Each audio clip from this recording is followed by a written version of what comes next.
বিশ্ব বাণিজ্যের অন্যতম গুরুত্বপূর্ণ সামুদ্রিক পথ হরমুজ প্রণালীকে ঘিরে নতুন করে উত্তেজনা তৈরি হয়েছে। এবার ইরান স্পষ্ট জানিয়ে দিয়েছে, যুক্তরাষ্ট্র তাদের তথাকথিত আগ্রাসন থেকে সরে না এলে এই প্রণালী আর খুলবে না। আজ ইরানের উপপররাষ্ট্রমন্ত্রী সাইদ খাতিবজাদে এক সাক্ষাৎকারে জানান, হরমুজ প্রণালী দিয়ে জাহাজ চলাচলের নিরাপত্তা নিশ্চিত করতে ইরান প্রস্তুত। তবে সেই পরিবেশ তৈরি করতে হলে আগে উত্তেজনা কমাতে হবে। তার ভাষায়, যুক্তরাষ্ট্রের সঙ্গে সংঘাত শুরুর আগ পর্যন্ত এই প্রণালী হাজার হাজার বছর ধরে উন্মুক্ত ছিল। তিনি ইঙ্গিত দেন, বর্তমান সংকটের মূল কারণ বাইরের সামরিক তৎপরতা।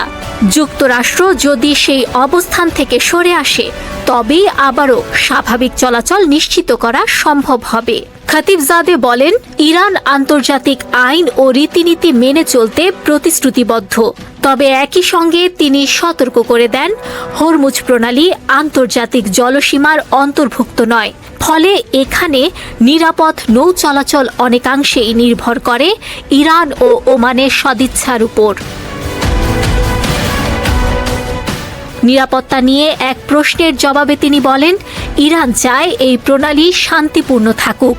কোনো জাহাজ থেকে ফি আদায় বা হুমকির প্রসঙ্গে সরাসরি কিছু না বললেও তিনি পরিষ্কার করেন, এটি একটি পারস্পরিক বিষয়। একই সঙ্গে তিনি কড়া বার্তা দেন, উপসাগরীয় এই অঞ্চলে যুদ্ধ জাহাজের উপস্থিতি বা শক্তি প্রদর্শন সহ্য করা হবে না। তার মতে, এমন কার্যক্রম প্রণালীকে অস্থিতিশীল করে তুলছে। সব মিলিয়ে হরমুজ প্রণালীকে ঘিরে এই টানাপোড়েন শুধু আঞ্চলিক রাজনীতিতেই নয়, বরং বৈশ্বিক জ্বালানি সরবরাহ ব্যবস্থার উপরও বড় ধরনের প্রভাব ফেলতে পারে এমন আশঙ্কা ক্রমেই জোরালো হচ্ছে। এতে বৈশ্বিক জ্বালানি সরবরাহ ও আঞ্চলিক স্থিতিশীলতার জন্য নতুন করে উদ্বেগ তৈরি হচ্ছে।